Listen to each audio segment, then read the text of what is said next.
it too quickly, then the current sales tax will sunset, and we're looking as a council priority for that renewal.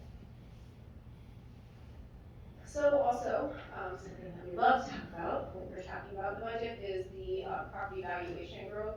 So you might remember last year this was a much bigger number, and this is preliminary, so it's really a trend again. But that preliminary estimate is about 6% increase in the estimated market valuation of property. That's across all classes of property in Rochester, so that's a very high number, high level number that's not taking into account specifics within like residential, apartment, commercial, etc. Not a significant portion of that is new construction, but we were in double digits at the last time I was here sharing what the trend might be. And that was true for all of southern Minnesota and most of the state of Minnesota.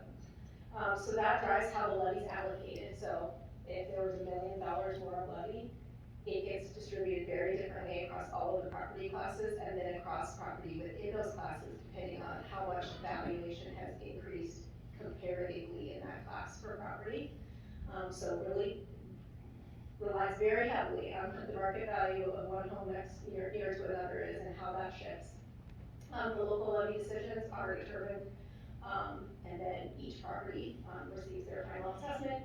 And then, of course, as I mentioned, they can also shift across property classes. So we saw some of that with commercial and some of the impacts to commercial that happened during the pandemic. Some of those were created opportunities to be able to roll back to higher value because obviously commercial activity and the way that those are rated also includes how much retail activity they're actually engaging in.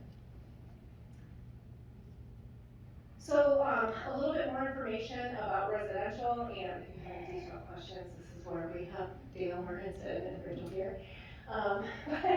But this is, again, the preliminary summary of the assessment year. They're still doing assessments. They're still adjusting through the assessor's office and receiving some concerns. So you can see that a significant portion of that value is value changes taking up in that residential area. So you can see that across the different sectors of Rochester and what the average estimated market value is for residential, depending on the part of Rochester that is being looked at, which quadrant. And that citywide, it's about that average of 14.3% in change. Some of that is new construction, some of that is taxable market value changing overall. So some of that gets distributed to stuff that wasn't on the tax roll at all. They take on their actual tax value, and of the others, it gets distributed across how the market value shifted. So we can see here, you maybe get these reports. Thank you to Jim Reiner for letting us use this. And you can see the average sold price here. It has been trending up. This is a national trend. It's a trend in Minnesota. It's certainly a trend in Southeast Minnesota. We have a bit of uniqueness in the trend here in Rochester. Significant demand and not as much stock. It did come down slightly in the early part of 2023. I don't know that someone buying a house would say $13,000 of that average sold price is that different. It could just be what was on the market. And then the median sold price also came down slightly from that 318 to 305. So a little bit of leveling out, but as you can see, that's happened in the past and then continue to adjust slightly. So I don't know if we can say that's a trend, but it's not a continued upward trend here, at least in this report. Just to remind you, this is not what we're recommending. This is where we are. This is the 2023 adopted budget. So the general fund expenditures are about $105 million in the general fund, and those are the main things that people tend to see, whether they're watching a television show or not. These are the main things that we're funding with property tax as well. So general government, public safety, significant portion of the general fund, but also 24/7 operation, overtime applies, police and fire, emergency management, and flood control. And then public works. So those are also oftentimes 24/7 jobs, depending on what the weather is like. That has been a bit easy with snow this year. So just putting it out there, general fund is the thing that we tend to focus on most, as well as some of those other tax-related funds. So in total, the general fund is $100 million of a $600 million budget when you include Rochester Public Utilities. And so those are things property tax in the same way.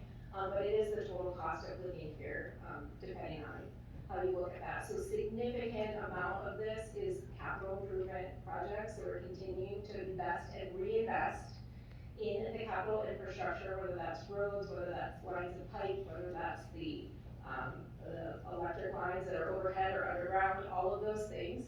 There are also some new things in there, but again, there's fortunately the referendum, which was approved by the public for parks, is helping in this space. We also see it picked up in here. Employee services, about 22% of that total, so pretty significant. That's for the teammates, and then of course contractual services. So we don't rely entirely on employees. We also have a lot of contractual services in order to balance and be able to try to bring this to the community as high level of service as possible, but looking at what all of our options are in order to do that wisely. A little bit of debt service, miscellaneous. And then, of course, again, something that we focus on is what are the total expenditures and how does the tax levy support get portioned out. And so the primary services that are supported by the tax levy are police, fire, public works, the municipal recreation system, and the library. So fortunately in the municipal recreation system, we have some opportunities for fees for service, but we do also still try to be cautious about making sure that those are accessible programs. Most of what you see in the differential from police and fire are grant programs or state funding that is coming in. It's not as if we charge someone to go to their house. Also, they get a portionment of some of the fines and fees that are related to their work. Just a clarifying question. You have public works up there is funded through the levy at a pretty high percent, but I must have a different definition of public works. That doesn't include the water treatment. It doesn't include, what is the definition of public works there? So I would say in this area, you're talking about like operations, streets, some of the stormwater work that happens, some engineering work that we do in order to prepare for some projects. But the enterprise things that are run out of public works, not part of this. Correct. So the parking system is an enterprise fund that's paid for with the fees for the parking system. Although it reports to public works, financially it's over as an enterprise fund that should operate one of the business. Okay. The wastewater is also the same way. So it's supported by fees. There's a rate study. And that's all held within the utility enterprise fund for wastewater. The same for, so RPU and the electric utility are also all held as funds. Now there are some interactions between the funds because RPU does all the billing. So they cost out the billing to say, okay, if we didn't have water and electric, what would that cost to operate? So you would still have to do billing.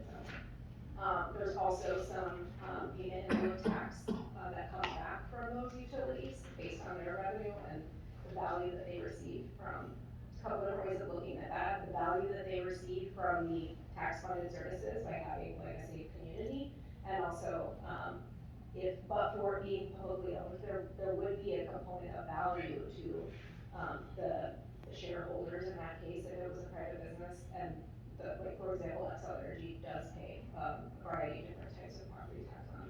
No, this is helpful. I really wanted to just a clarifying question on public works, but mainly I think you answered my question. It's the operational part of most of the streets. Yeah, if you think about like dump trucks and snow and making sure that the drains are clear when there's been some, that would probably be a combination of public works and parks, but when there's been a storm, something of that nature, getting out there and making sure that but stormwater also has a fund, so like there's a little bit of crossover that ends up happening, but it all gets costed out appropriately to the services provided. This is primarily going to be your sort of like bread and butter public works. Thank you. Yeah, Councilmember Dennis. The questions are okay now? Okay, I didn't know that. The prior slide, when it talks about the adopted budget, the contractual services are more higher percentage than the employee services.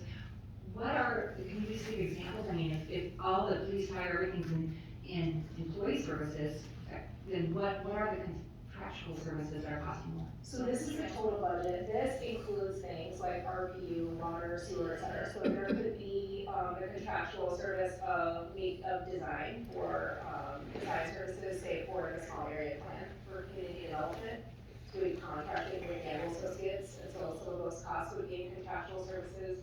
There's contractual services potentially in vehicle maintenance or other maintenance where we don't do that service in-house, we maybe farm that out.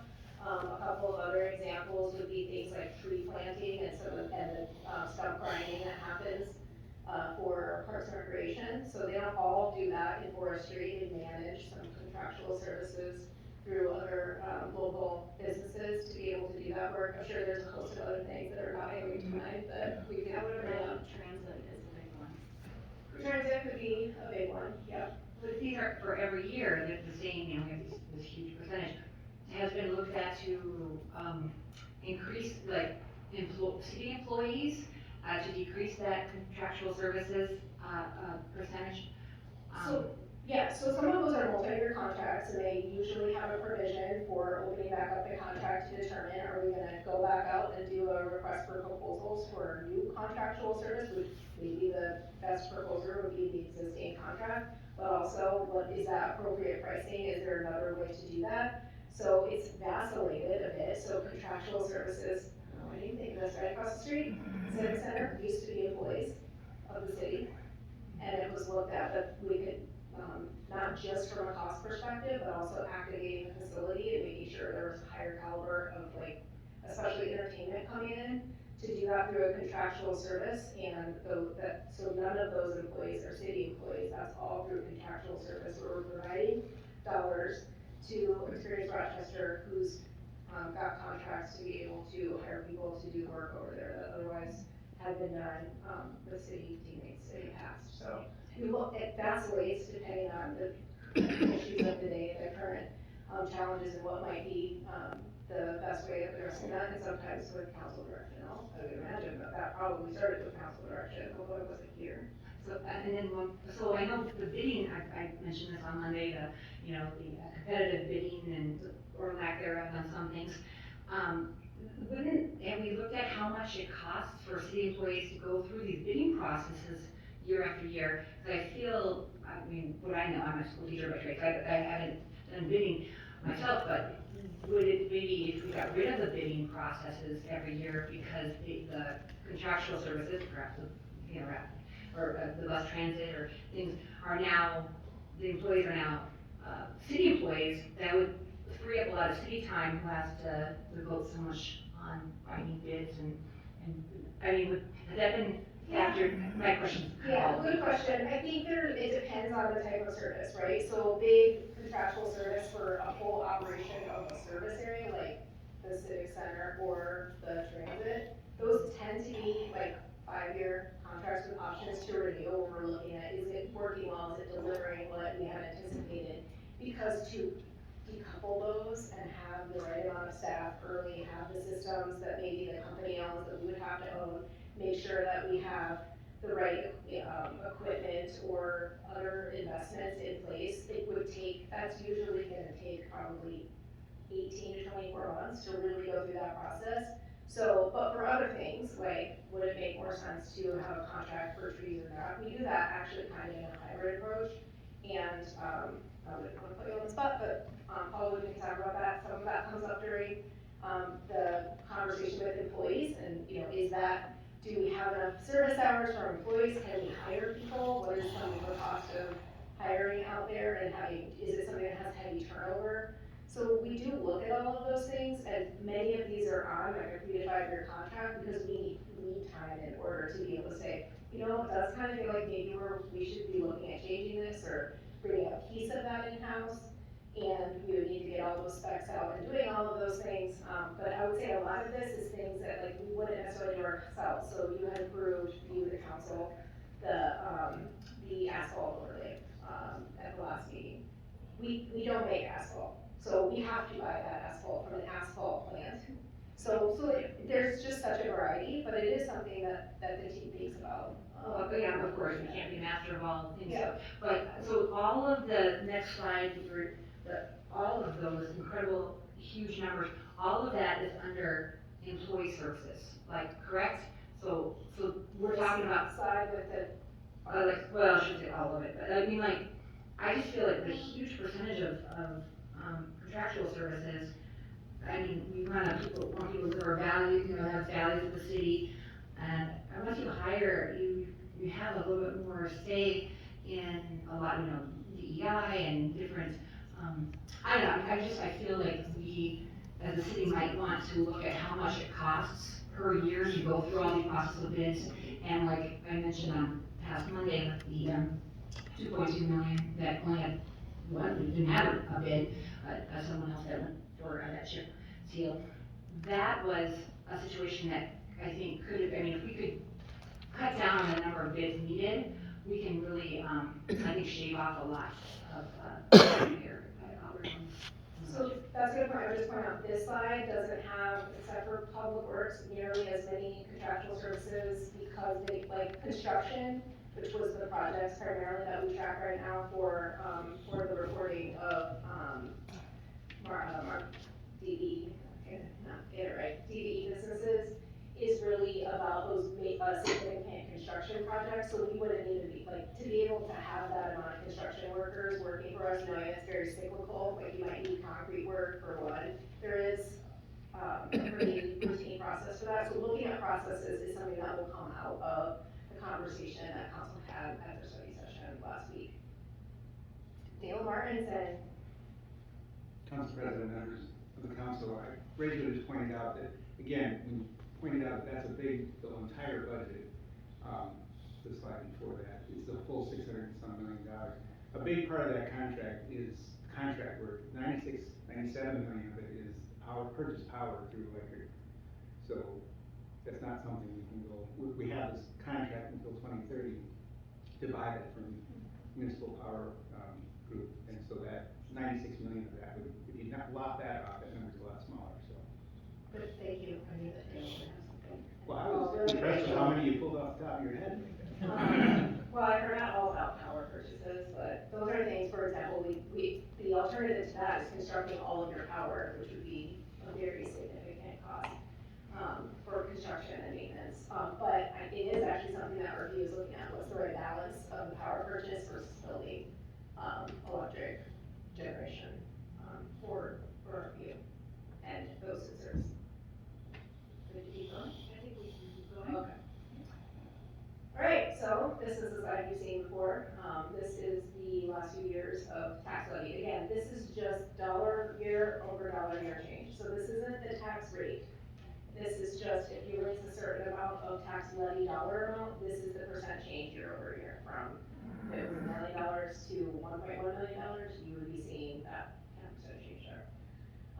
So what we have been projecting, and this is just current service levels, this is for all current personnel changes that we're anticipating in mostly commodity pricing. Those are the things we know, some of our software contracts that we have, things of that nature, adjustments, that we would be sitting at a 5.87% levy. That does not take into account any new ideas, any new projects, some of the challenges that we're facing in the vehicle fund, and anything of that nature. So looking at the trend that it has generally taken about 5 to 6% to continue to be a city, and part of that is because we are a labor intensive organization. We live in a state where we are mandated to work through PERLA, which is the Personnel Retirement Labor Association. We do have a fair number of contracts, and those kind of play off of each other relative to making sure the market value is correct for our employees. So just kind of level setting, we were at 6.85% for this 2023 budget, and there are a few things that are and are not included in that. So the long-range financial management plan was different since we adopted the 2023 supplemental year. As you are aware, employee services projections don't reflect some of the open and settled labor contracts, so we're working on pulling that in there, and as we finalize, we'll have a better idea of what those costs are for who we are today. The impact of those inflationary pressures has continued to vacillate, and we're seeing anything, and you saw this on Monday at the council meeting, some of the costs of petroleum-based products, for fuel, for utilities. There was an increase for natural gas in the region, also something that we see as a city. Those types of things are not fully reflected, they're not fully decided, but we do have a trend in there, but I don't remember. We have the vehicle fleet replacement, some of those are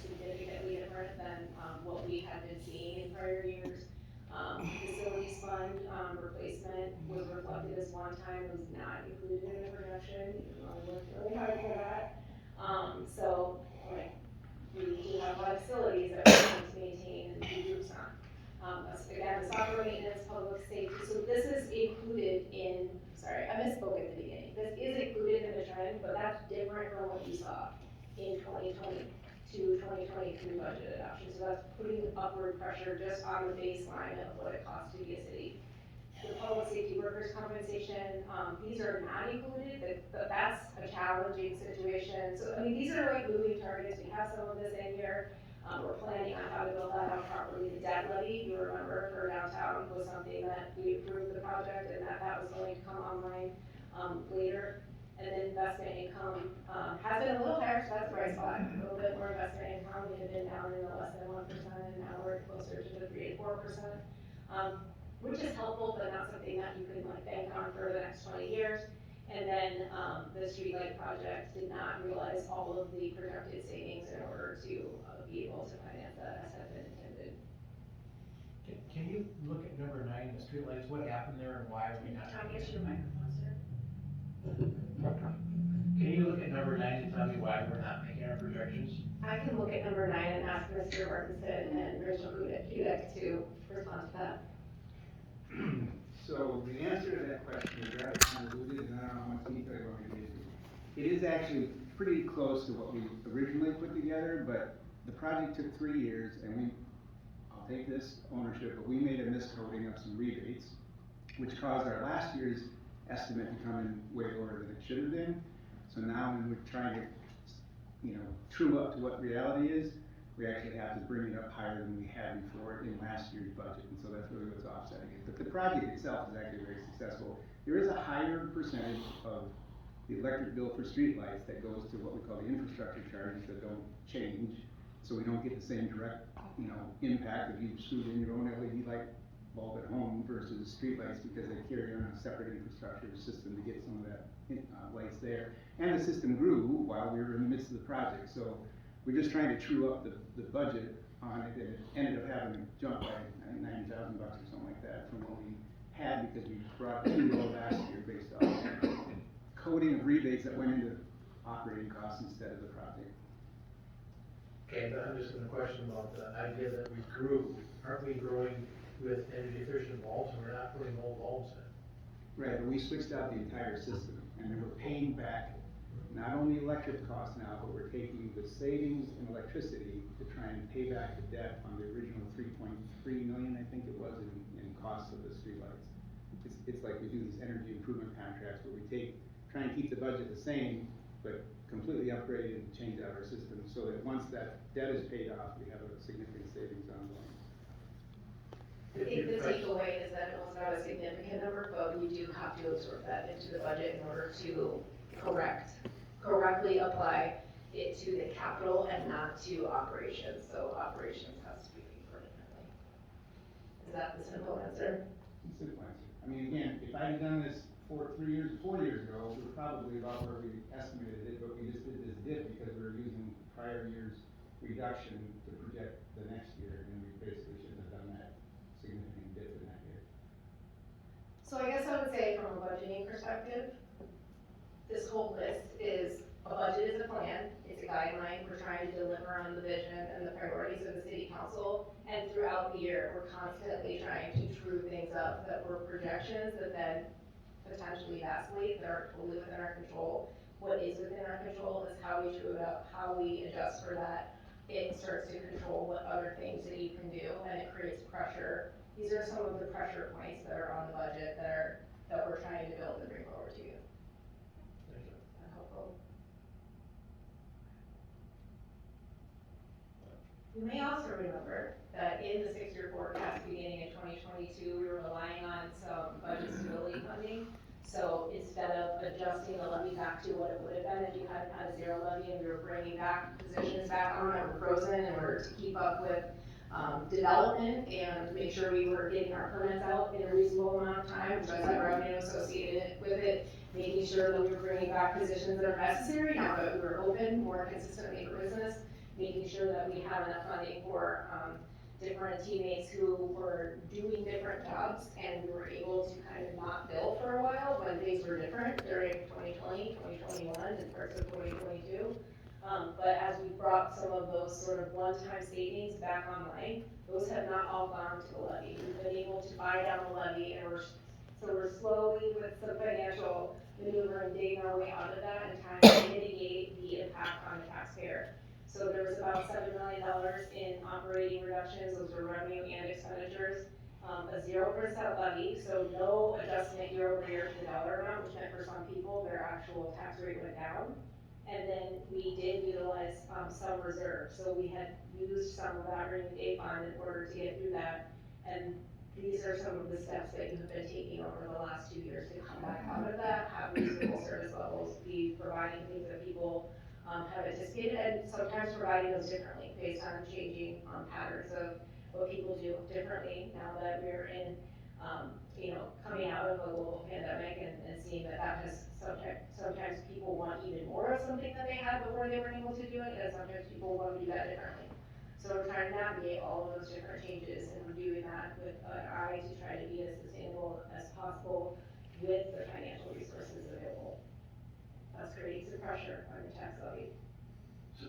But we only held open 10 positions, if I remember correctly. Is that not right? I believe it was 11, I don't know what that might be, numbers coming to me, but yes. Well, let's say it's 11 out of 950 positions, we only have 11. So you're Right, saying and you 11 still have to positions. pay all of your contractual obligations to all of the rest of the positions with a 0 increase in the dollars coming in and an increase in dollars going out. So what you just kind of said to me was that even though we held the tax rate at The dollar amount collected, 0, we still gave wage increases to our employees. correct. Not where we got behind the eight ball. That's a part of it. Some people might say that's how you stay ahead of the eight ball, because you still have all of the employees to be able to continue to deliver the services, and you have built back in some of those frozen positions, almost all of those frozen positions through the 2023 budget. But what it does is create a structural imbalance for the revenues and expenditures in your budget, especially within the tax supported funds. So it's harder to get back where you were.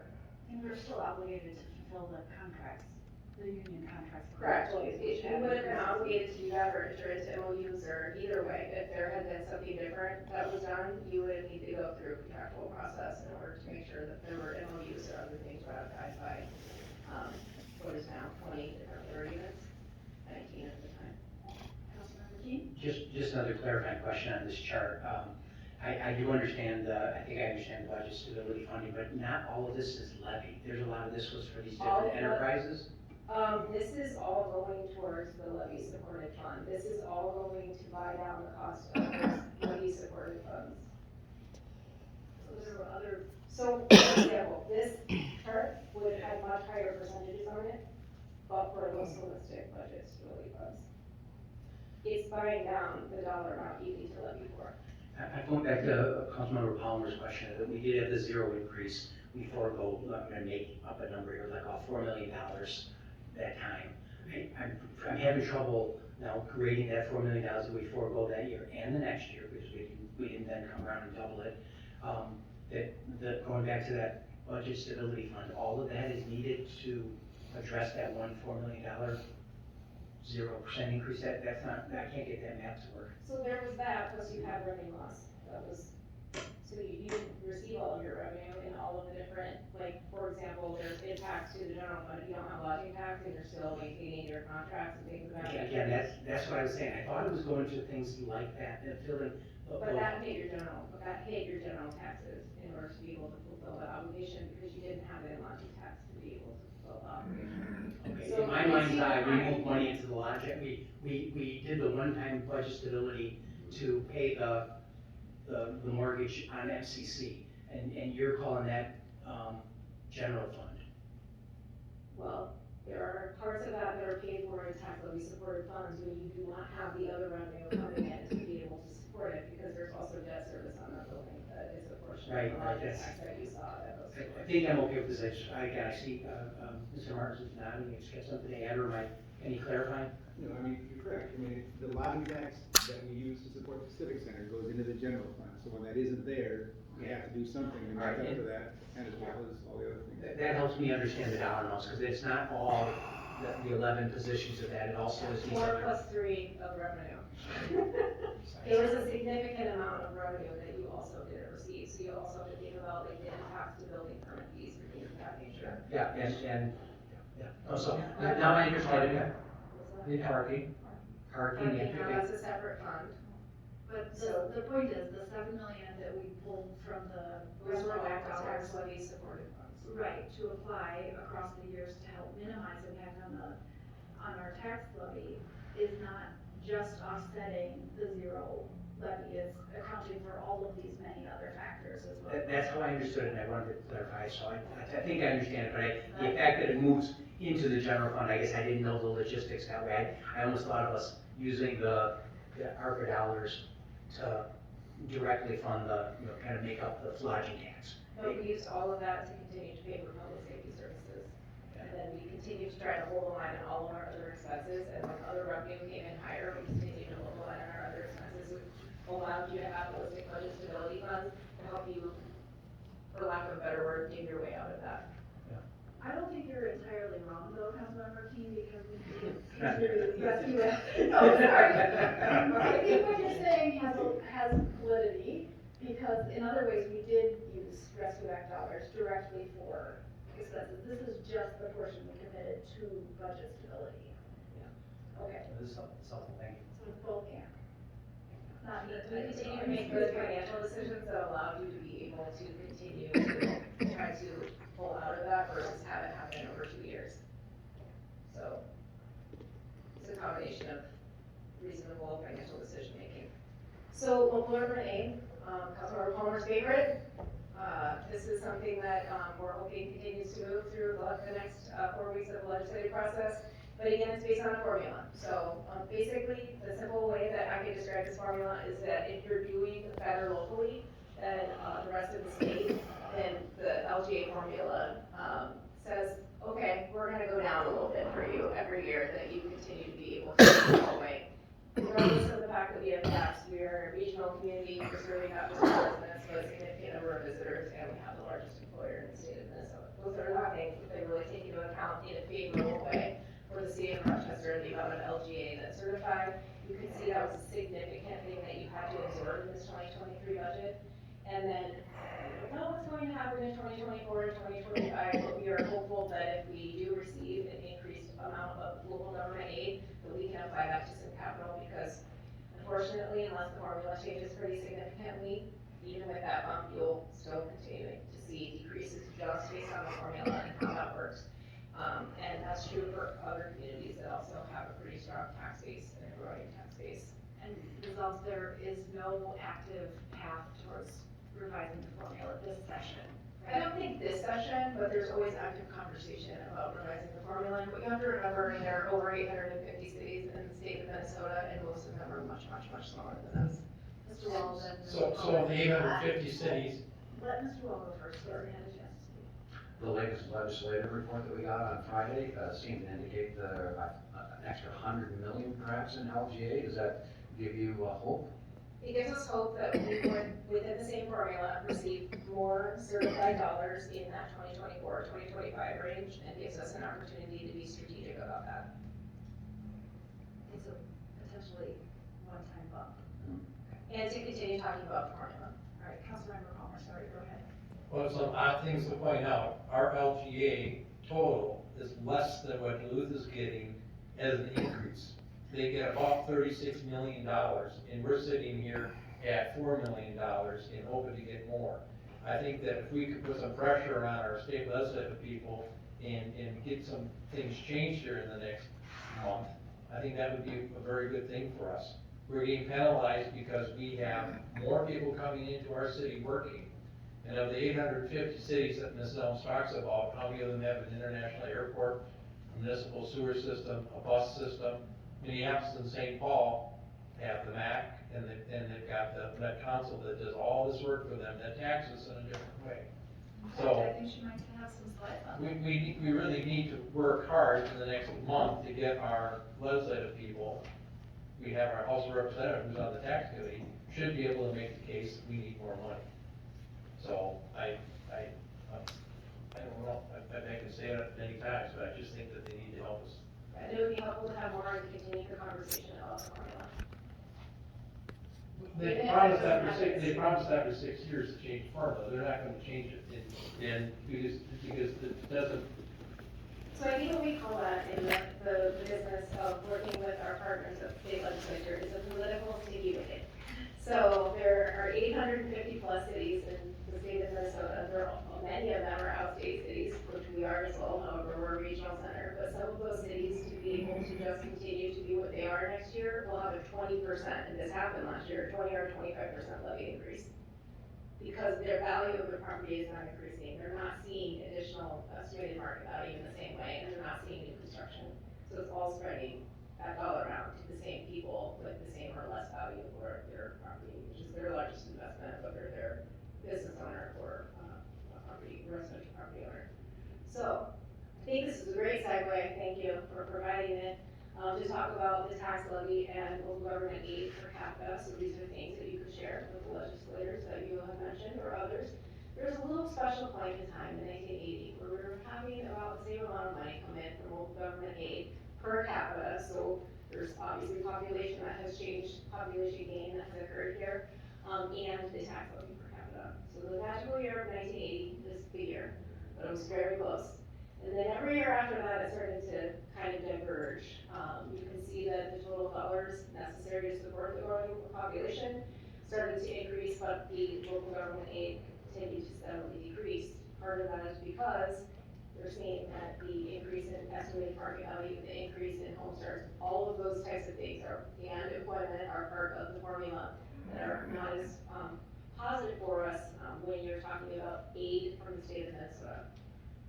So it's not a revenue, it's local government aid, the way the formula works. And, we see a huge gap when the formula is applied. So that's part of what has been tackled by this and other city councils and other legislatures. And I do believe there have been a couple of tweaks to the formula in there, but not super significant. I'll even just say that we looked at the Minnesota formula when I was in another state that only bases this on population and the change of population. And what I heard there was it's very complex. So,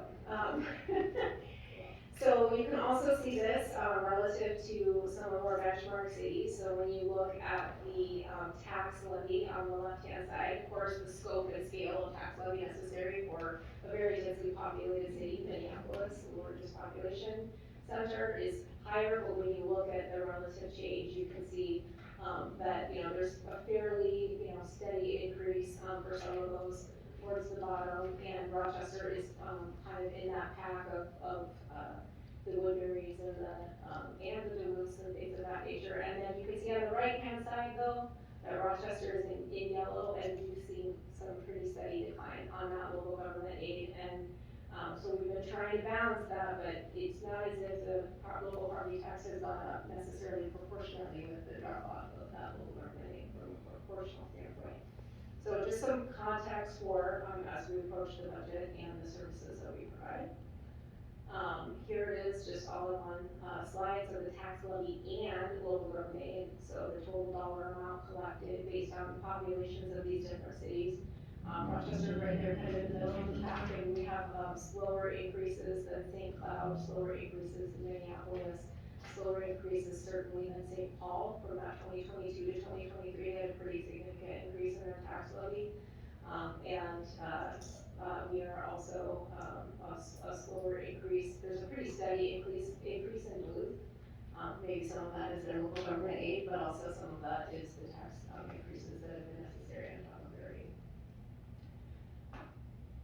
So another way of looking at this is brought up by Councilmember Palmer. We are providing a significant number of services as a regional center in outstate Minnesota. So we are operating as a city operational, but we have partners to do this. The airport, the international airports, Minneapolis does not operate that, that's operated separately, so that's not showing up in their budget. There may be some costs associated with that, but it's not their direct operation. So we are kind of on partner with the Duluth and St. Cloud, although those are not international airports. The library Obviously, some cities are providing that, some are not. So, some cities are doing that in a different method where it's not directly a tax levy. Wastewater, so we have collection and treatment. When you think about treatment and you think about the Met Council in the metro area, they're providing that through this other entity that is providing sort of a regional operation of that. And it's not, granted, wastewater is not a tax levy, but it's not something that the city is supporting. They don't have teammates that they need to have HR and IT services for. Transit, we're a full service transit, and some of these cities don't operate transit at all. Again, those are happening through regional councils, things of that nature. We are the largest municipal electric utility in the state of Minnesota. So that provides some benefit to you as property owners, because you have some control about the cost of that service. And then regional parks, a number of these are also not provided directly by the cities. They're things that are relied on by the regional councils up in the Twin Cities area. So we're a full service city. These are things as a standalone regional center that the city is providing, most likely because the residents anticipate that that is something that's necessary in order to be, a quality community. Just a couple notes on some revenue. So for the levy supported operations, we have some LGA uncertainty. We're seeing some recovery from our partners at Jones, Lang, LaSalle, that we work with the Experience Rochester on. And we anticipate some more recovery of that. It's going to provide some opportunities for our budget with the increasing lodging tax and how we think about how we utilize that to drive more business. Looking at expense trends, again, the step to salary adjustments that are being evaluated. We're finalizing some of that collective bargaining. We're on trend with what we had anticipated for health and dental. We have fixed service contract renewals and inflationary adjustments for some of those multi-year contracts that they're pretty reasonable, but they start to add up potentially with some of the CPI that we've been seeing and some of the inflationary impacts. And then, of course, teammate pay and benefits. These are things that we try to align with some of the satisfaction surveys that we do, and you can see it's fairly positive that people are feeling good. But we're starting to get, when we get into those neutral and negative, there are things that we try to, manage through with culture and team building and providing development and a place where people want to work, having good, quality facilities and equipment that people can work with. But we're seeing that pressure from the market when folks are seeing significant wage settlements across the state, across the country, or even they're feeling some of that inflationary impact in their own personal lives and that CPI impact. So they're things that we try to keep an eye on and consider. Because one thing that is very costly is when you have a significant change in your employee population, you have to have new hires, you need to train folks up, you have to make sure that you have to pay the cost of the recruitment, all of those different things. So then, inflation, I'm here to tell you current inflation is about 4.9%. That's driving some of the costs of what we're anticipating in the trend, especially construction material pricing. It's challenging, we're seeing it fluctuate a bit. But it's something that we're trying to be prepared for. We are hoping to restore the travel and training to the pre-pandemic levels of funding. So that would be adjustment across all of those tax levy supported funds. And the expense trends in other variables of those final allocations to the outside agencies. Where are we sitting there? What is the monitoring evaluation criteria going to be? Do we need to adjust some of that? Paid family leave requirements that may be coming from the state, and we've got a kind of a range, and we have some paid family medical leave, so we have some numbers to be working with, but it really depends on what is actually adopted and how it's going to be implemented. So those are things that we're thinking about. And this is the part where, if I wasn't as excited as I should have been in my tone of voice about the budget, that you get to hear from Aaron Parrish, who's actually sitting over here. So we will tap into it. All right, thanks. Just kind of switching into sort of some of our long-term obligations, but as well as some opportunities that we have. You've seen a lot of these slides before, and so I don't want to, but it's worth sort of repeating, I think. And this is one of the important ones. We do have a lot of outstanding infrastructure liabilities that are out there, and we're making efforts to address those, whether it be through sales tax, which we'll talk about briefly. But streets are a significant obligation. We're kind of at a point in our history as a city where it's time to reconstruct a lot of those free streets that we got at the time of initial development. Our flood control system is at a point too where it requires reinvestment, and the original operating funds that we set aside are no longer gonna be available in about a 4 or so year period of time. We've been talking a lot about facilities, we'll talk a little bit more about that in a moment. But, you know, we have a lot of square footage as a community, and that requires consistent reinvestment. In sidewalks, I'll give you, you know, a lot of credit. You have advanced in that space with the sidewalk improvement district. Not an easy policy decision, but certainly one that was made nonetheless. Just reminding you, we in about a month are going to understand whether or not the sales tax has been approved by the legislature. May 22nd is not even 30 days away at this point. And so we will, we'll know, whether we have the opportunity to be in an education mode for that, this fall, or wherever the voting might take place. And if that's approved, what we've talked about in the past is having the flood control system, the operations and reinvestment in that, transition to the extent that it can to local option sales tax. Streets is a multifaceted strategy that we need to adopt. So certainly there's still a significant amount of tax levy that's allocated to that. We would likely still have some level of assessment based on the policy revisions happening there, but really boosting it with local option sales tax. And so that streets line item within the legislation is important. And again, we have some nominal tax levy in the sidewalk space, and you've already moved forward on the sidewalk improvement district. So, you know, a lot of opportunity wrapped up in that $205 million request. And I think this will be an important part of our discussion if, in the very unfortunate situation, we don't have the opportunity with the legislation, or it's not successfully voted. These are the kinds of things that you're ultimately going to have to consider to be good stewards of these assets.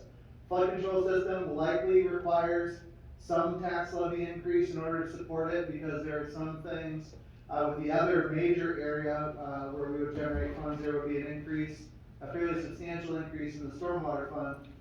There are some things the stormwater fund couldn't cover, such as the recreational features of the system, that statutorily aren't okay to use funds that way.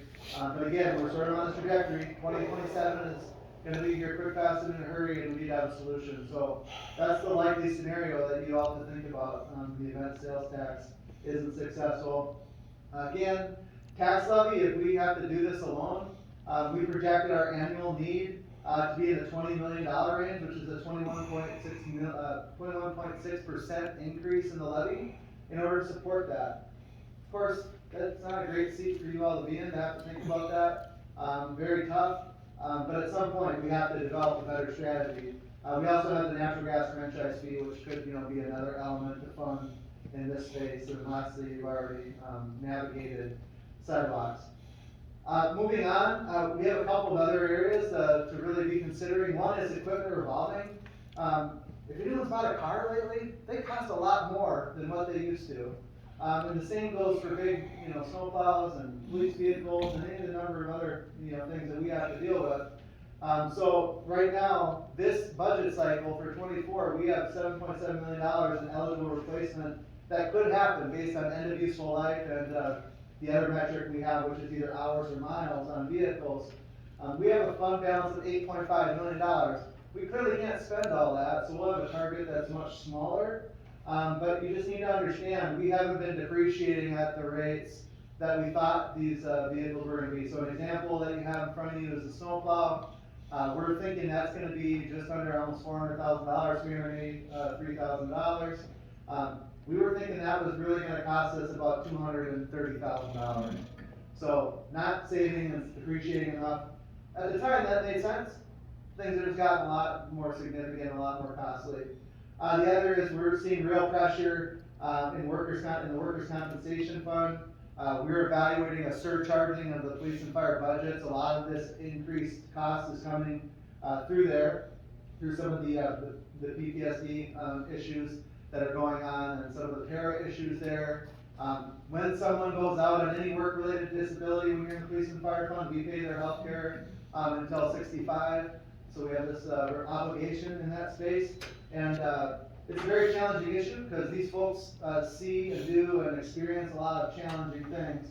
We need to be there to support that, but there's certainly a financial element to this conversation as well. So just really trying to evaluate that and think about what can we do from a wellness perspective, how do we work with our teams in order to help, them be as successful as they can be in this space.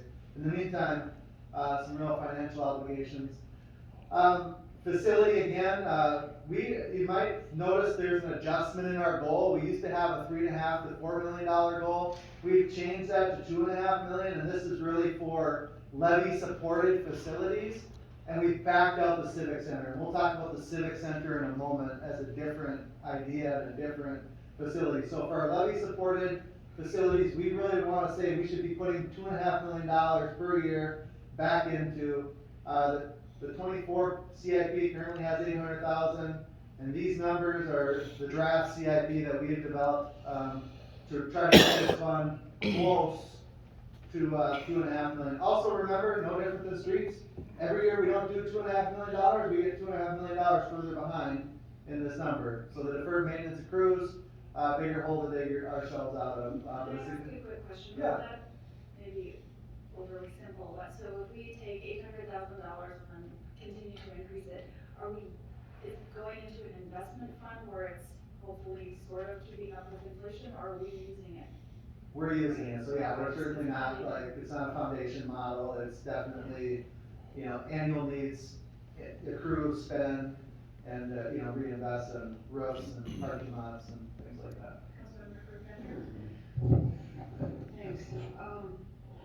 I don't know if I have a question or not, and I'm hoping that Mr. Martinson can, I have this intuitive thing about a couple of slides that seem to fit together in my mind, and I'm hoping that you can put it together for me. And as I listen to you go on with this, I think I need to ask it before I forget what it is I'm trying to express. So if you could go back to slide 25, and this has to do with the LGA in a way. So in slide, it's in the lower right corner, thank you for putting slide numbers on your slides. So in 1980, there was a near match. And it feels like currently we're being penalized in a way, not receiving LGA like we used to, because we are such a vibrant economy, right? We've got a big payer inner, and we have a lot of stuff going on, so they're saying you don't need it, you don't need it.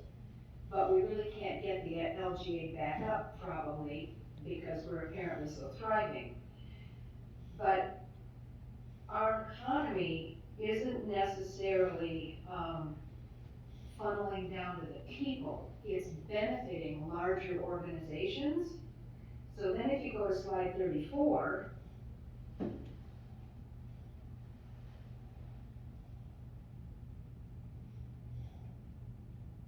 and I'm sorry for not having a question with this, but this is just, I'm tracking all of this. 38, I gotta go. Sorry, thank you. One more, 34, please, thank you. So then you started talking about how right here, these infrastructure liabilities that perhaps LGA was covering before our economy started to really boom, but didn't trickle down to covering things for the people. And then if you go to slide 36,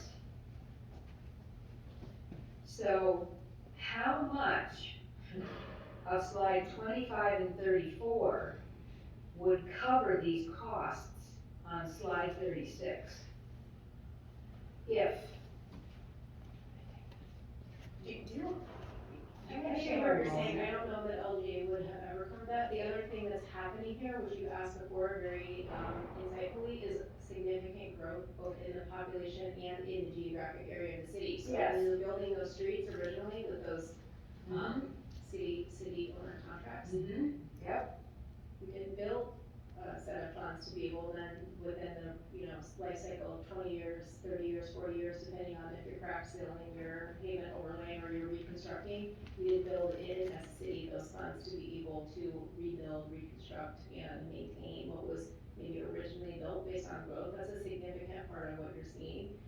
Okay. Some of that LGA perhaps could be true, but I would say primarily what I would suggest probably has happened since 1980 is a significant amount of change in the geographic scope of the community, needing to increase some of the sizing, needing to address roads that had been not put in by the city the first time, and not necessarily also maybe even keeping up with some of the other tax levy, whether folks like that or not, to be able to sustain the level of services that are necessary, that when you have this many people, this much can provide, but when you have this many people, you need the other 10 parks, and so it didn't quite keep pace with some of those things would be what I would suggest was probably a larger part of what was happening at the time, probably made a lot of sense, also a lot different interest environment happening. So higher interest rates coming in on the reserves that we did have to be able to fill in some of those gaps. And I don't know, I think you've been here since 1980, haven't you? 1994. Okay, well, So, yeah, you knew exactly what I was asking, and yeah, awesome, thank you. So, this is an unsustainable scenario. I mean, let's just kind of cut to the chase. What are we gonna do about this? I mean, you're hitting it right on the head, Aaron, like, I hear the excitement in your voice, and it's like, you guys, you know, what are we gonna do about this? So, what are we gonna do about this? I mean, I kind of don't even want to see the rest of the presentation, sort of, because it's like, wow, doomsday scenario, Allison in a gave way. me the depressing part of the Sorry. presentation. Oh, you woke me up, Allison's voice, it lulls me to sleep. so I guess I would say like these things kind of transpired over a period of time, and you have the power seats to be able to say like, what is a reasonable way to pull ourselves out of this and still maintain the value sets that you have for your strategic priorities, to be affordable, to have quality services, and to have managed growth and economic vibrancy. So all of those things are a way to do this. But again, like, even the cities that have seen level or increasing local government aid have seen significant increases in their local property tax levies to be able to support those same levels of service. So there are things that doesn't necessarily, like, you can't necessarily keep doing all of the same things the same way. But when you look at your community survey, people kind of want you to do a lot of the same things, and they're generally, I'm gonna set this, okay with maintaining services. But then it's also about like, how do we be really strategic about what we add? However, we have a different climate for so the presentation about fire, let's not just add what we have. Let's consider how we might build a different system for the future. It's still going to cost you money, probably you will see with virtual savings what you would have over time. So you can think of this as a long game. This isn't doomsday here today, it's just like a level setting on the table that it is costly to be a quality community that has robust services, that has a diversity of different things for people to do, not just affordable housing, but affordable living.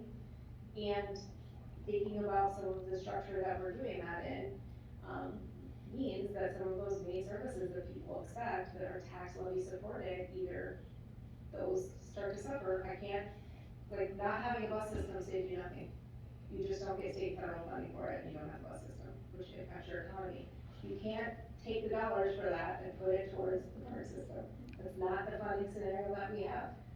So, I mean, you can't not have good building services and collect the building permit fees and expect to continue to develop and add new construction value into the property tax levy if we don't have like quality services in community development. And investing in that UDC and doing those things is costly, and it's trying to help you not have this appear before you as a final, we have got to do this now as quickly because you continue to have value new construction in your property tax levy that's able to absorb some of those cost increases. And that's part of what your growth management strategy has been, to have the infill. It's not perfect, it has implications, depending on what the value is, but this is the dynamic tension. I think I need to say this at every budget meeting. This is the dynamic tension of political leadership in a challenging environment. People really want to love the city that they live in and where they've invested their greatest, investment of their business or their residential property or their commitment to whatever livelihood that they have. And it's hard to do that and not face the facts of like there is a cost to doing business for a local government, just as there is a cost of doing business or investing in the future of a small business or even a large corporation. It's just having different value distributed across the community. So, super challenging job to be a council member in today's society. Thank you for taking it on. And this piece in particular is so much less sort of on the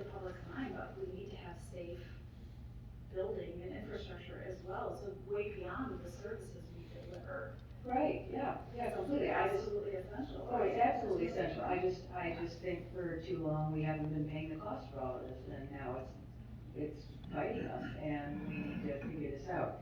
Did Mr. Martin have anything to say more about that?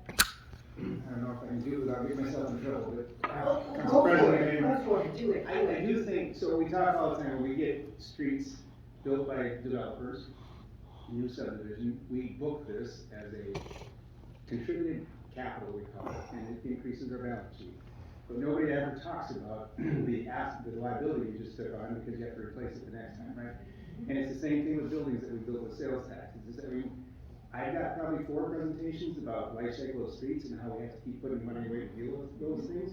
But it is tough to get a council to keep saying, yes, even if we are building a reserve fund, because we know we're gonna have to spend it in the future, you know, they see reserve balances of large amounts because these things cost a lot to replace.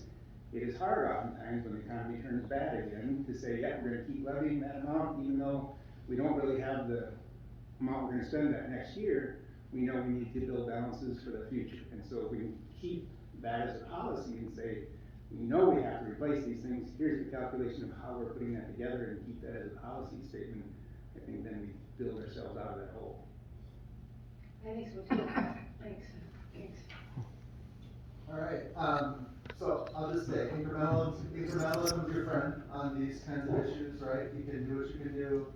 You know, making progress is important. I'll just give you one of Aaron's bad analogies here. If you all understand that smoking isn't good for you, and if you've been doing it for 20 years, there's no sense in looking back at the last 20 years. It's like, what am I gonna do moving forward here to do better, right? And so I think that's just something to keep in the top of your mind is, you know, we wanna bring these issues in front of you so we can understand what can we do better, moving forward. And again, many things, but facility, street, flood control, and you are doing a lot of great work. I mean, trying to get that sales tax rate extended is great. Having a backup strategy is important to have and to think about. So, you know, don't lose sight of the wins in those conversations either. With that being said, to continue to offer up all the good news here, CIP, as you know, again, we focus a lot on the levy. We have a target for levy-supported CIP in the $8 to $9 million range typically. This year in '24, we received $17.24 million in requests. All great requests, all things that would make progress on your strategic priorities, on some of the deferred liabilities we've talked about. But, you know, we do have a target and we have to make this sustainable. And so, you know, at the end of the day, we have to reconcile that. It's like the city of Rochester's mini bonding bill. You know, we have to decide what's gonna be most effective for our work there. We'll say that, you know, we heard you through the last year, and as we've been assembling the CIP, we have 88 pedestrian ramp funding. Previously, we put something, you know, in for transit stops. So we're definitely trying to work in that accessibility space, for physical accessibility for a lot of our services. The golf funding, which we'll talk a little bit more about, is included in here, and so, you know, we do try to evolve and pivot based on your needs. But again, these last 2 years, I mean, fairly high level of requests, and, you know, we do our best to reconcile those, and you'll receive a copy of the draft CIP in June. This is a tricky one, so bear with me for a minute. Skip all the words and let's go to the graphic if we could. So, you know, we ended up with, you know, a significant number of CIP projects. And I do think there's a couple in there that we need to kind of pull out and think about ways to fund. So again, getting into the $17 million of requests last year. The first graphic, just to kind of highlight here, you approved last year a funding strategy for a $15.6 million project for the downtown building energy transition project. You know, of course, that's, you know, doing work at city halls, MCC, and library.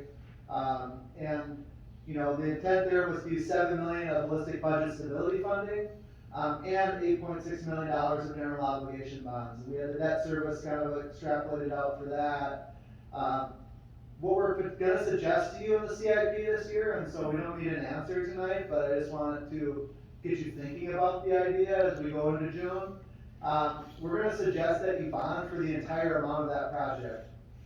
So for the full, and now the budget you approved is 15.6 million, the project is actually coming in the $13 million range, so it'll be a little bit less.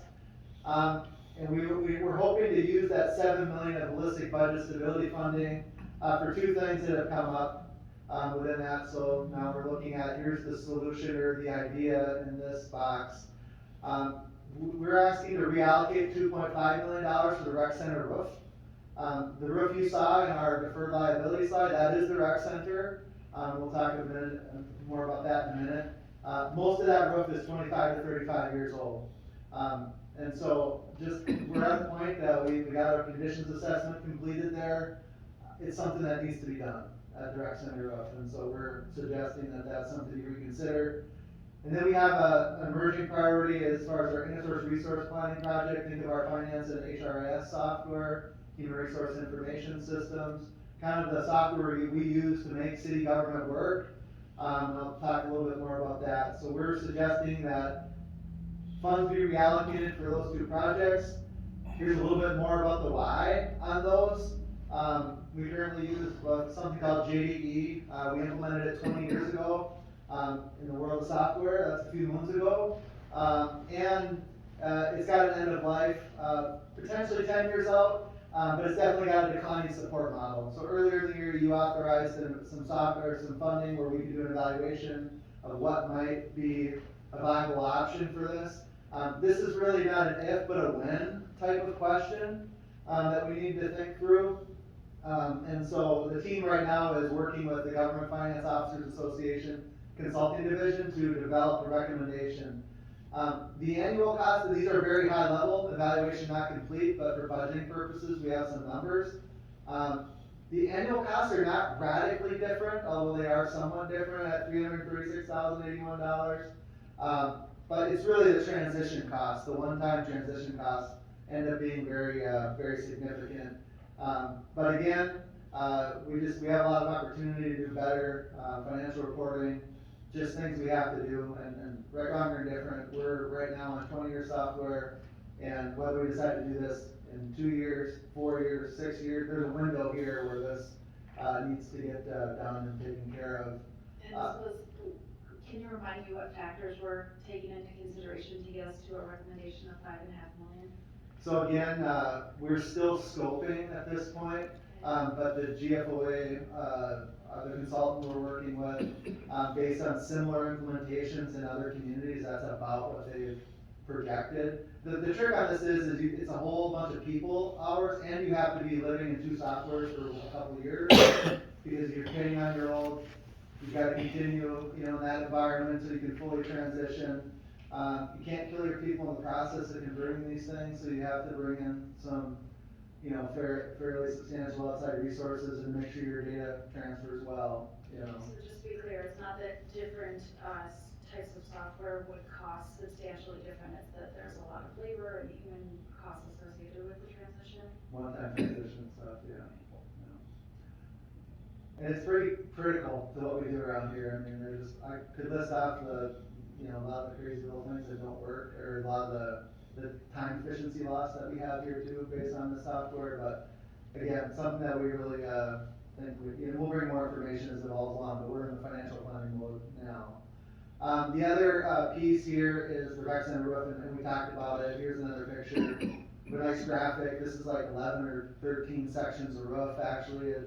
And if you would indulge me in a brief line, like kind of the, building on Councilmember Kirkpatrick's previous comments, we had a fairly substantial project on that property a few years ago, in like 15, 16, 17, kind of that time frame when 25 Live was built. There was a big sales tax project.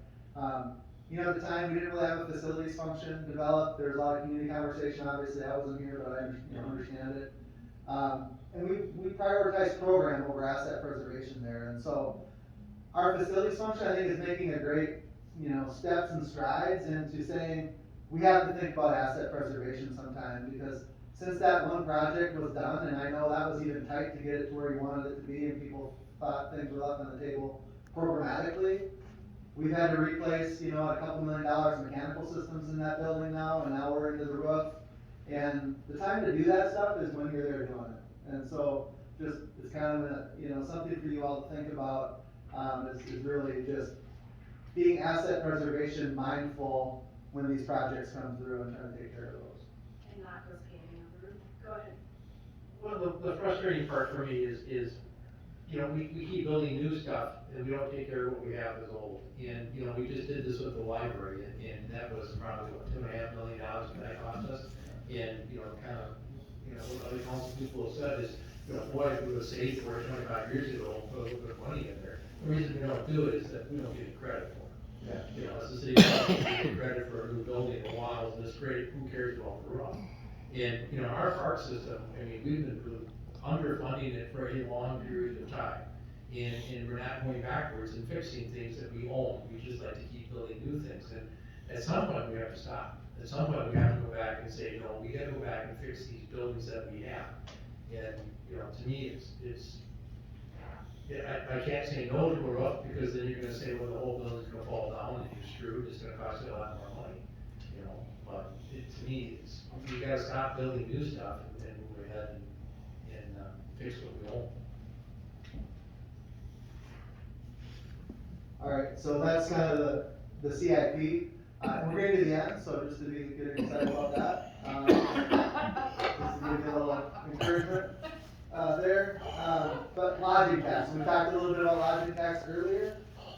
We just want to walk you through some of the things we're thinking about on lodging tax, because as City Administrator Zelms mentioned, starting to come back. The partnership with the Civic Center is going really well. We're not far out of a renewal conversation there. And so you're going to need to think about this. And again, we have a portion of that lodging tax that's already peeled off for debt, which was part of the original construction or expansion of the Civic Center. Right now, we're giving $3.8 million, so we're on line 2. We're giving $3.8 million for operations. We're projecting that would need to go up, so projecting $4 million, just to allow for some inflationary growth there.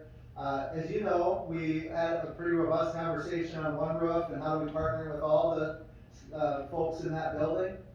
And the true up on one roof says we need about $55,000 in addition to the $354 we're already providing there. So that's kind of how we're thinking about one roof at the moment. We as a city retain a few expenses for the Civic Center. Think about as Dale mentioned, we did an energy replacement project there.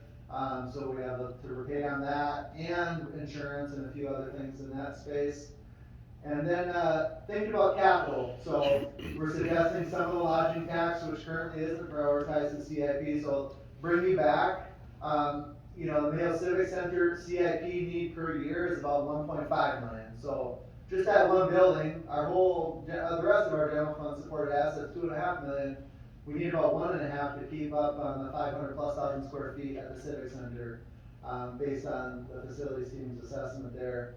So we have this suggested budget contribution, and then as part of our operating agreement, there's also potential for additional capital investment as part of net proceeds and some of the conversations that we have there. And then we allocate some for the sports commission, that's $600,000 per year, and then in addition, and above and beyond that, we still retain about $400,000. That's just discretionary to the general fund that lowers your need in the levy space. So that's kind of the working thinking on lodging tax that is being advanced in at least the staff level budget conversation. But this is an opportunity for you to start to think about that, socialize it. It's not a radical departure from what we're doing, but just trying to give you a sense of where our opportunities are with that. And I'll just say a lot of fun things happening over there. It seems like programming's picking up, and the team is doing really, really well. Moving on, with golf, I won't go into deep. You all live golf. You understand the recommendations that came out of golf.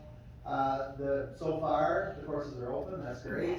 And seems like the increases in fees have not been a deterrent at this point in time.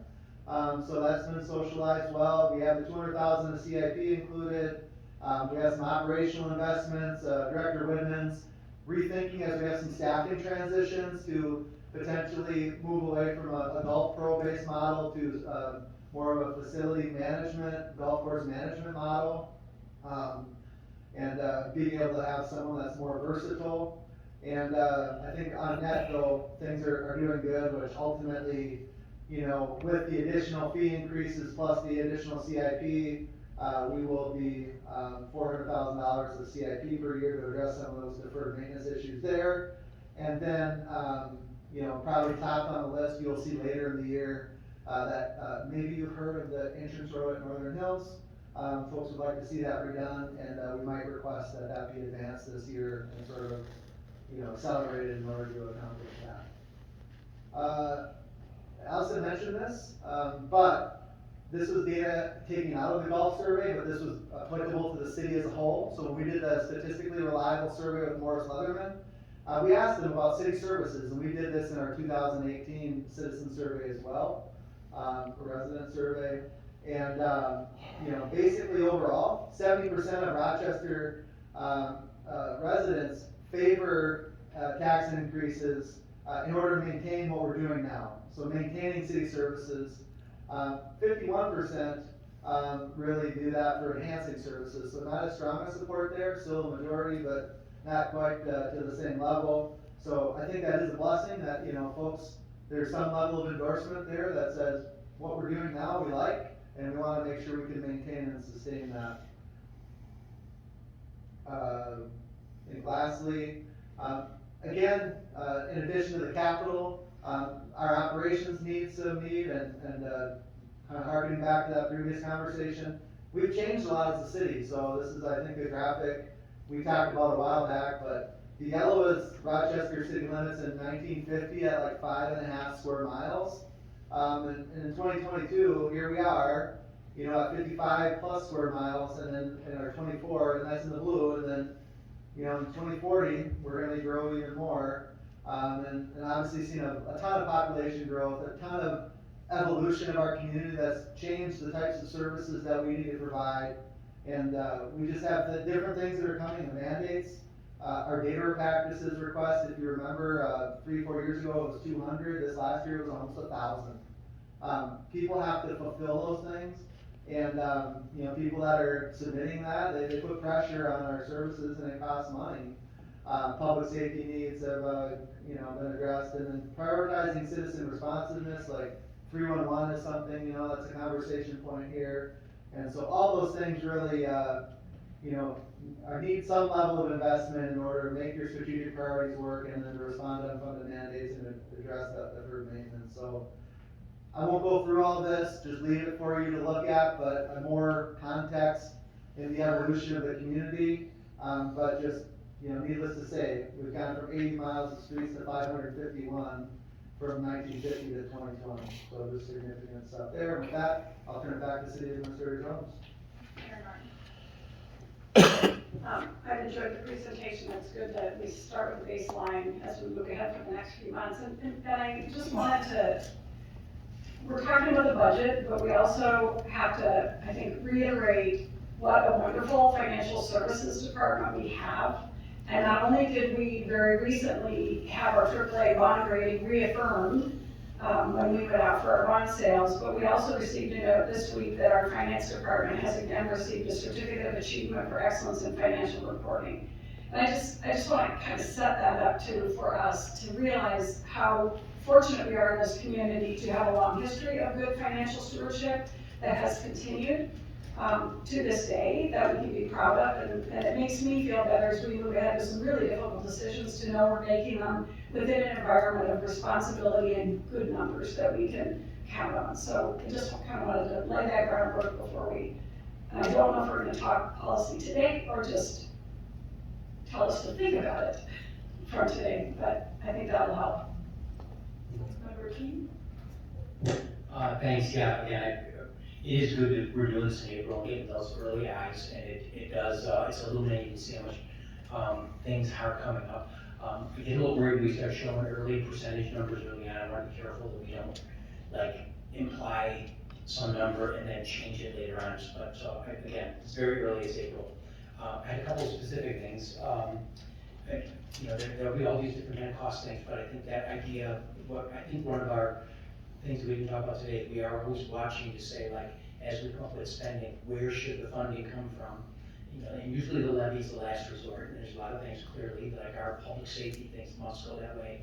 But I want that continued emphasis on, if, especially in CIP projects, where should this be funded for, and not just default into levy funding. I guess I do, as far as that CIP, I know we talked last year that there's a lot of report, and it's a complicated thing to try to go through. But if there is some way through our budgeting process that we talk in more depth on what these are and the sources and uses of the funds, that'd be helpful.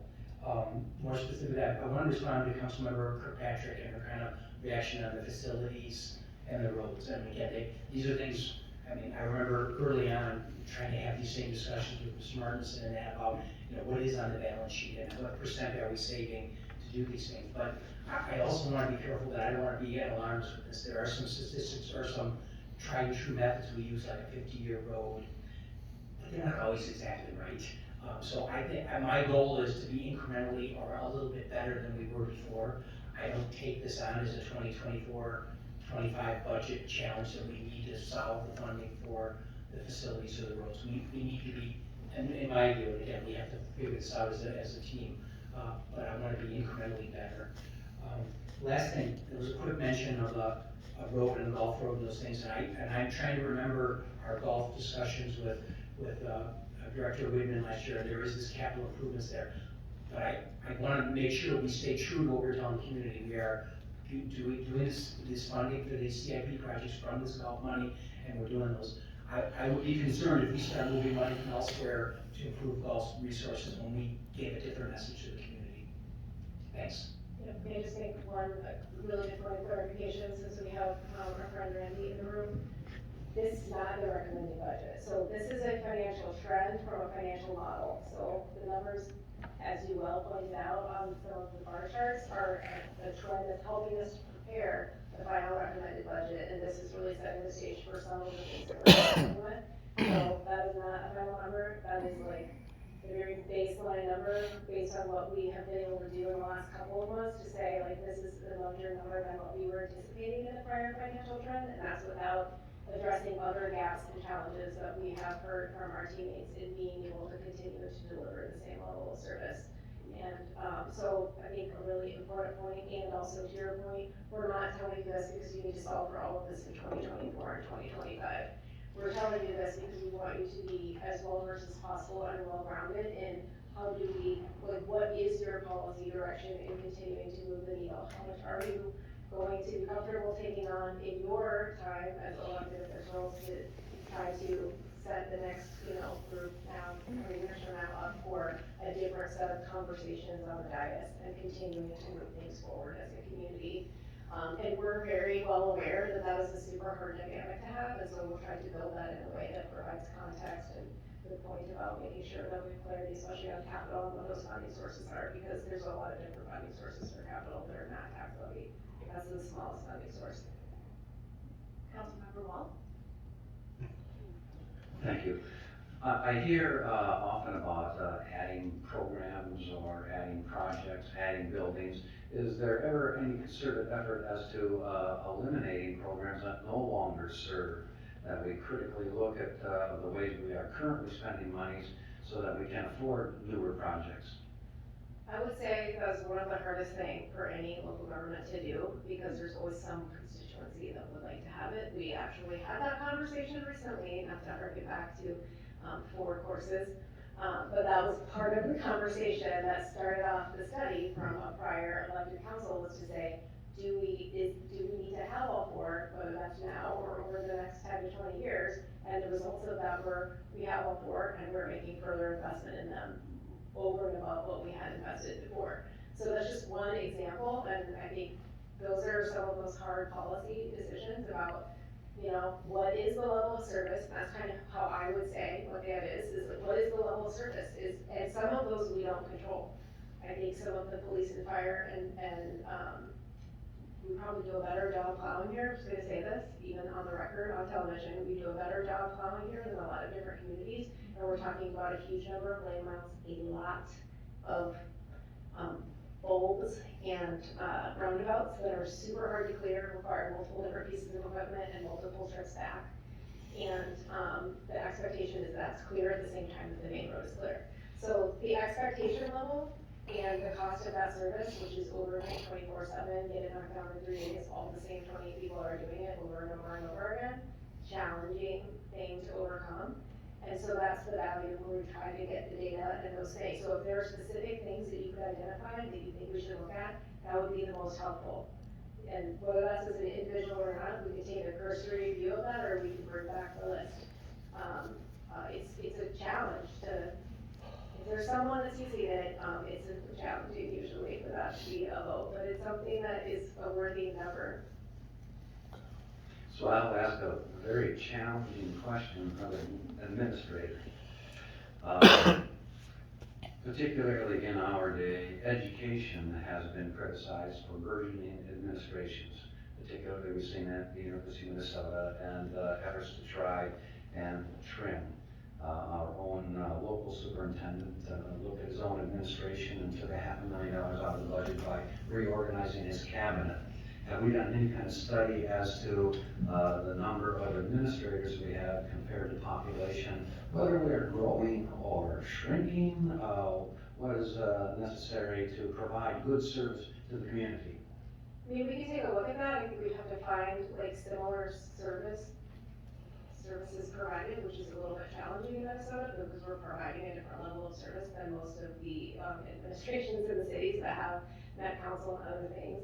But we actually, and maybe Aaron Parrish can talk to this a little bit from when he arrived, there are certain things, like you wouldn't know about that roof until it was raining in the rec center if we hadn't been working on our facilities work. And then you really kind of have to do it.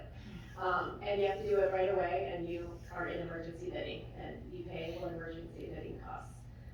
So some of those things are things that we're trying to build our way out of, and when you look at how many departments we have and how many of those departments are coming through, like administration, plus the elected officials, it's a lot if the city administrator is the only person, or you just have to let it do whatever it's doing, cross your fingers, it's going to meet the city council's priorities and actually build on your strategic priorities.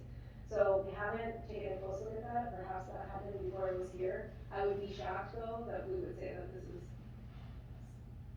significant, and the way that we've been able to build on it is by reorganizing vacant positions and not hiring the same thing twice. Yeah, and I think, just to build on that, Councilmember Wall, I mean, we've certainly restructured a number of positions, but, in general, a lot of that has been off of existing positions and consolidations, and as one Councilmember Dennis made earlier, I mean, there has been some things we brought in-house that made more sense because we were paying a lot of money to consultants, so I used to talk with the DMC project managers. We had one position that, we were contracting for $400,000 or so per year, and it's, translated into one other position, that we pay, $130,000, $40,000 net on. So, I mean, we're constantly looking at that, and maybe that was the point I just got up to make a minute ago, was when you talk about, what we not wanna do, it is something that's a fair question. You're as much a part of that conversation as us, because we have to have the political will to wanna make that change. But I will say, we are always looking at how we can innovate within our existing resources. So, within your action plan that you have adopted, we have a number of evaluations that we're looking at doing. So, they don't sound that interesting, but like, we're gonna look at fleet. And we have a very distributed fleet model right now, and could we do better with fleet? Might not be something you ever get super interested in, but like behind the scenes, that's something that we're trying to do. We have we have like IT considerations. I'll also say, like, when you talk about administration, some people think of administration department, like in the school context, it's like all supervisors and administrators traditionally. I think when you start to benchmark our FTE counts, like in IT and finance in particular, against likely similarly situated cities, we're generally pretty far behind in that space. Certain areas we maintain great cadence with evolving communities, particularly in police. Somewhat in fire. I mean, there's different benchmarks and metrics that you want to look at, but those particular couple of areas, I'd say that, compared to even locally, like the county or other jurisdictions, we're quite a bit behind. And I do think it would be interesting to see FTEs from 2000, 2010, 2018, 2023. I think it could be instructive for us. I know there have been some mandated things. There's growth in everything it seems, but we need to be, I think, really sharpening pencils in tough times. Thanks, Councilmember Wall, Councilmember Kirkpatrick. Thank you. I just wanna say what an exemplary city we live in, and I mean that sincerely. I was born here, I pretty much spent my whole entire life here except for small snippets, and although it's been quite honestly painful to see the exponential growth we've had, knowing the potential damage that that can do, I really believe we have an exemplary city, and I appreciate all the work that's gone into this. This was one of the better presentations I've seen in a fair amount of time, so thank you very much. I thought it was enlightening. And to compliment Mr. Keene and his comment, I really appreciate you saying what you're saying, and I do agree with you in part. I believe, however, it's actually very beneficial to be reasonably alarmist, because that is a motivator and an inspiration for setting what is going to be a difficult goal, setting what is going to be a difficult budget to get us to a place where we can stop what feels to be like being hedge fund managers of doing what's necessary, to instead back to being precautionary in the way we exercise our budgets to take care of our infrastructure. So yeah, maybe I'm being alarmist, but I'm hoping that will motivate us to do exactly what you're saying, those incremental changes with a hard stop goal of we need to have this in place by a certain time, because I really don't believe we can sustain this. I think we're gonna have significant issues. I was appalled that Stewartville went to over 15% tax rate when we barely raised ours. And there was something in me that said, that's what we should have done. You know, there was something in me that said that. So with that in mind, I have a couple of questions. Mr. Kochevar, I heard that we are the largest electric service in the state. We have not for a long time been the third largest city in the state. We used to be the fifth. Why do we have the largest electric service in the state? I want to hear a really solid answer on why we are the largest electric service in the state. I think I know what the answer will be, but I'm curious, surprise me. Yeah, thanks for the question. I want to clarify, we're not the largest electric provider in the state, we're the largest municipal electric. Okay. So, because All right. we're the largest city that has a municipal electric utility in it. Okay, all right, thank you. I misspoke then, and I did not hear it correctly, so thank you for saying that. I was looking for something else, but okay, good. And some of the way the system distribution works, you are serving inside, outside, it's not all directly within the city limits in order to be able to provide all of the electric generation and all of the different ins and outs of what you do. Correct, our assigned service territory from the state of Minnesota is slightly larger than the city limits. Right, okay, that was it, thanks. Yep. So then, okay, all right. So then, your very first number one policy consideration here, are there any specific programs or policies that we could implement? Right here. Are there any specific programs or policy issues that council would like evaluated as part of a 2-year budget process? I'm gonna throw it right out there. This is what I would like to see.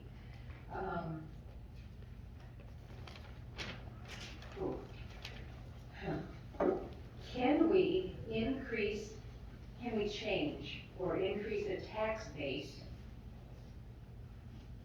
for our largest tax contributors? Because their contribution then, if only slightly enlarged as the largest contributor, would add a significantly larger portion of monies versus taxing those who contribute less. Hang on. So can we do that? And with that tax to the largest contributors for their growth, perhaps then they might become the largest source of asset maintenance, because perhaps they are the largest contributor to community growth. So what we can do a better job of is explaining how some of the tax burden gets distributed and also how that contributes from like the economic cycle perspective. that the growth also means for perhaps people being able to purchase houses, and realize this also creates gaps. But trying to better extrapolate out where the cost burden is actually distributed, so we can try to do a better job of that. And also consider that if we are coming forward with other, let's say, initiatives for, whether the sales tax goes forward or some other set of strategies needs to take place, look at how, what the implications of that are, and who might be a larger, payer of those things, or a combination of those things. The gas franchise comes to mind. But that still will impact others, because you can't just redistribute the whole franchise fee structure and system that's a regulated thing within the state of Minnesota. So we can look at it with that eye for how does the tax burden get distributed. We do try to think about that even with, we do have utilities that do not have a burden on the tax, but also provide some dollars back to the tax levy support funds that otherwise might come in the general levy. I think we can also try to share some of the other evaluations that we have underway as to how we continue to hold together, how we provide service, for example, in the downtown area. How we've been doing that in the past has been a little bit bifurcated, and how we might be able to do that differently in the future. It is unlikely that we can change the tax structure that is established at the state level and would impact all different jurisdictions in the state of Minnesota. And we can also try to bring forward information about how some of our economic strategies are contributing to continuing to increase that large taxpayers' tax base, and how much of that actually supersedes the amount that you spend to downtown and actually is contributing outside of the downtown area into the rest of the community. Thanks, I really think we need that, and I've asked things like this before, looking at what we were like back in the 70s and the 60s, because I really don't believe we have been a sustainable community in maintaining what we have versus continual growth for probably 60 or 70 years. And what was the tax increment system? How did we assess? And that system we used when we were more sustainable versus where have we gone awry in the last few decades? And just looking at how we could somehow repair that, which fits in with that incremental strategy of getting us back on board for maintaining our assets. Yeah, and what I'm hearing in that is that we can also show what maybe hasn't changed, and perhaps it's been an issue of balancing growth and maintenance. Yes, thank you very much. Member Palmer? I mean, there's no way to compare the 60s and the 70s to what we're doing now, and growth for your community is a good thing. You end up like Duluth and being from 130,000 people down to 75,000 and can't do anything. I mean, Duluth can't even keep up their sewer system. They're dumping raw sewage into the St. Louis River. We're investing in our sewer. We have $70 million. So you're not comparing apples to apples, and so I'm confused by that. But I do have a question for Mr. Martinson. When we were talking about the AAA grading, we do have a threat against that, and that's because we're one industry town. Isn't that correct? Yeah, it's, President Carson, members of the council, it's a bit of a double-edged sword, because it's been one of the most sustainable employers through all kinds of other economic upturns and downturns, right? It's continued to provide that for us throughout the years, so it's great from that aspect. But yes, it is one of those things where if something significant were to happen, national health care, whatever, that started to change all of that, it would definitely be one of those things that the rating agencies would want to be talking to us about how are they handling that. And again, we get rated on our own strength and our own financial management, all those things, but it's also the full economy, and so they're also, same agencies are rating Mayo as an entity that also issues debt, right? And so they're constantly having those conversations and the same kind of evaluation about how do they handle things that are come along that they weren't maybe anticipating, how they handle the pandemic, how they handle all these kinds of things, right? So. Well, and any city would like to have a world-class athletic, and I mean, we've been blessed with it, and we've grown with it, and we're tied to it, so that's a great thing. Go back to Mr. Wall's question. The problem with looking at FTEs is because back in the 60s, we didn't have computers. You know, everybody ran around with a pen and paper and they went in their car and they did this, and the police had a radio, now the police have got a computer in their car. And, you know, and Mr. Parrish was talking about replacing cars, and, you know, we're looking at how much cars have gone up and what we're gonna do and how do we do that. But really and truly, I mean, knock on doors and talk to people, you know, to raise $6,000 in your property tax, I have to earn $9,000 to do that. And when you go to somebody and say, geez, you need to earn $9,000 to get what you need to do, you know, I keep complaining about LGA, and we have 20 more days to get them to fix our LGA. It's a crime what LGA's done to us, and we need to tell that story, that it's not us as a city council, but it's the state that's doing this to us, and we need to do that. You know, I look at next steps, what we can do and what we can't do. You know, for me, you know, you look at the state for the LGA, but also for us as a city council. You know, we have a big increase in our training budget. We could cut our training budget and show an example that we want to cut our training budget. We have our compensation that we get. We increased that, almost doubled it a couple of years ago. We could cut that if we wanted to as a city council. If you truly want to have zero property tax levy increase, those are things that we can do. You know, we can look at positions that we can cut. You know, take the last 20 positions we put in and just say, we're gonna get rid of those 20 positions and save money. I don't know if anybody wants to do that. You know, if you look at the LGA, half of the LGA, if you cut the library in half and said, we're only gonna go open 3 days a week, we'd cut $3 million of our property tax.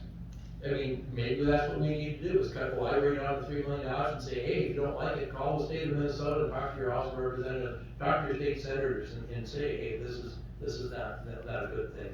You know, we also have the lieu taxes, and we have, the RTU pays some, we don't have any natural gas, lieu taxes, and I think we could look at doing that. But, you know, having a double-digit property tax increase is really gonna be hard on our community.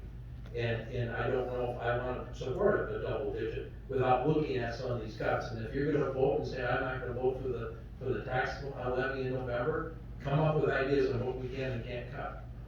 And I think that's important for us to ask those questions. But we can ask for them now in April. We don't go in November and a cold night and say, well, geez, I'm not gonna vote for a property tax increase. So that's my thought process, and I'd be willing to listen to anybody in the community who says, this is what I don't want for a service. I mean, tell me you don't want, you know, 1% of our sales, or of our tax levy, what, $900,000? Is it $1 million now? About 875,000, 900,000, you could use 900,000 for a grant number. Thank you, I'll wrap it up to $900,000. But if you look at, you know, come back and tell me how you cut $900,000 out of the budget, what don't you want? Police or fire, I mean, yeah, some of these. Oh, guys I didn't say are- police or fire, No? you did. Yeah, right. Just to be clear. But there's lots of things that we could cut, and I'm not, any one of these things I've said is not something that I'm saying I support. But I'm saying that these are options that we have out there, and we cannot keep doing same old, same old. We can't keep building stuff and not fixing what we have. You know, we just cannot keep doing it. I know it's cool to have your name up on a plaque that says we built this park building, but guess what? We're not gonna get a plaque that says we fixed the roof.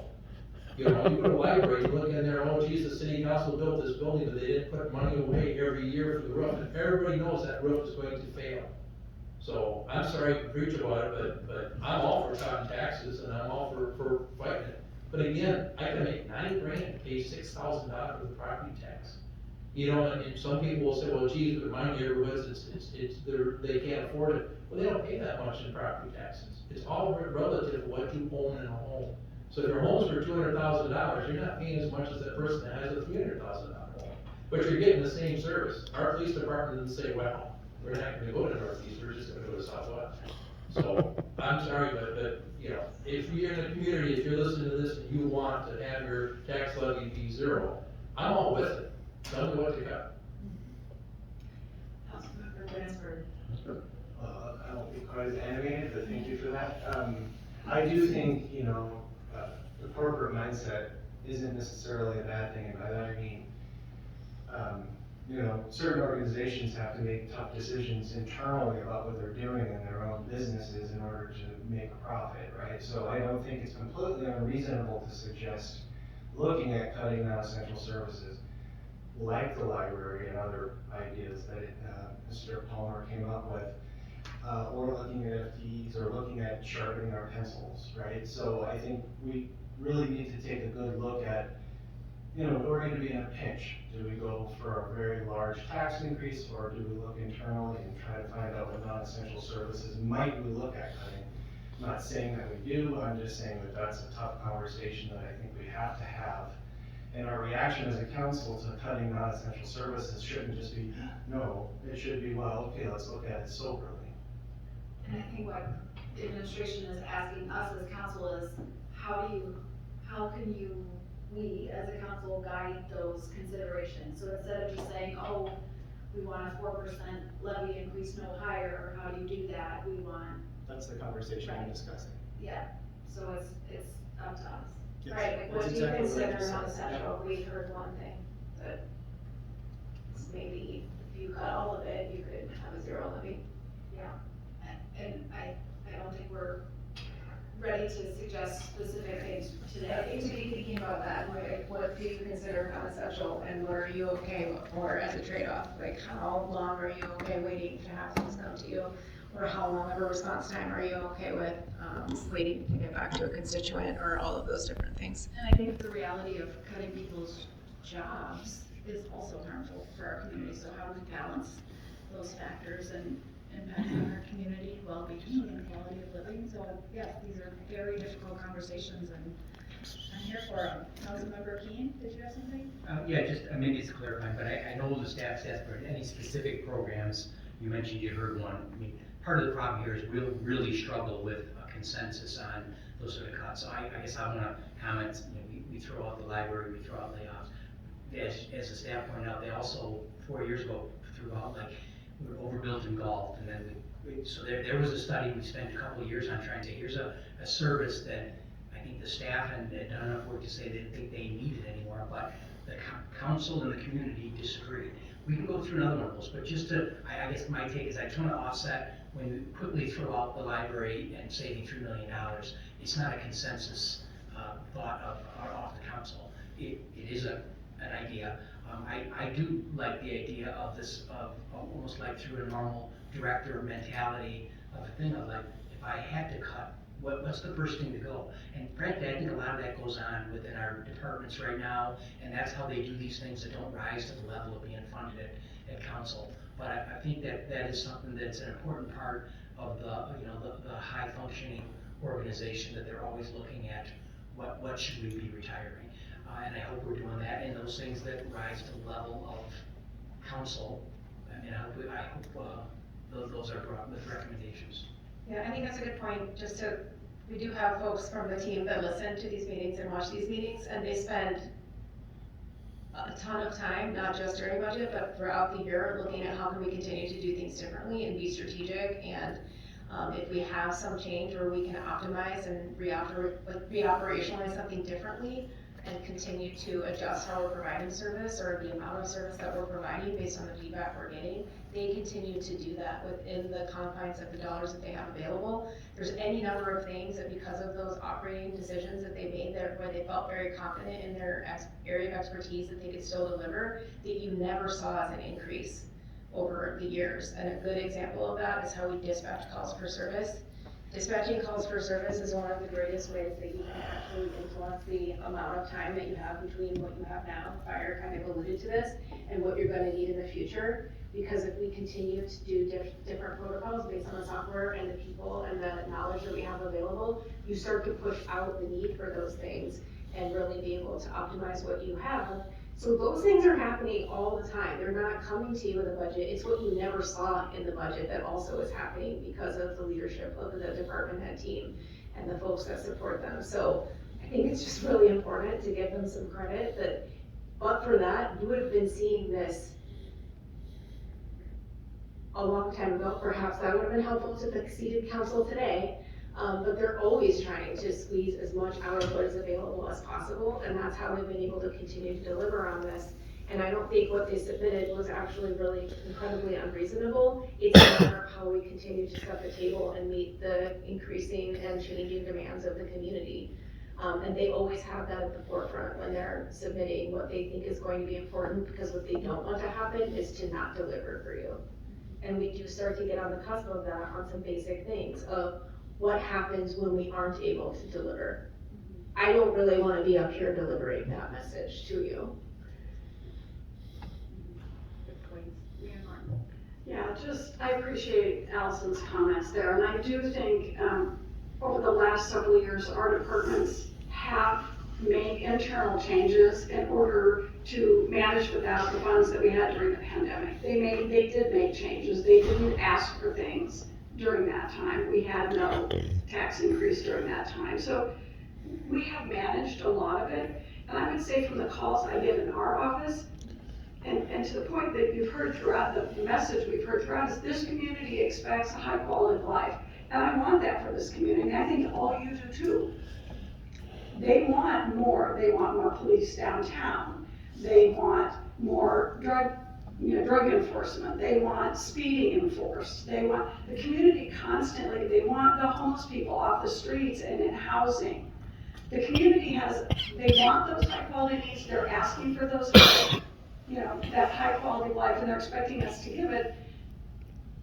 And that's the challenge we're faced with, is maintaining just even maintaining the high level of service, let alone adding things that we know we need because we're growing. We're in a conundrum right here, but I just don't want it to kind of go unstated that there are calls every single day to this building saying, we want better, we want more. They're not saying, oh, please don't provide services. They're saying the opposite. All right. Well, thank you everybody for this great initial discussion, good presentation, good considerations. Thank you, very helpful. We do have the study session calendar. Go ahead, and I Your favorite as well. Thank you for being here today. This means the meeting is close to over.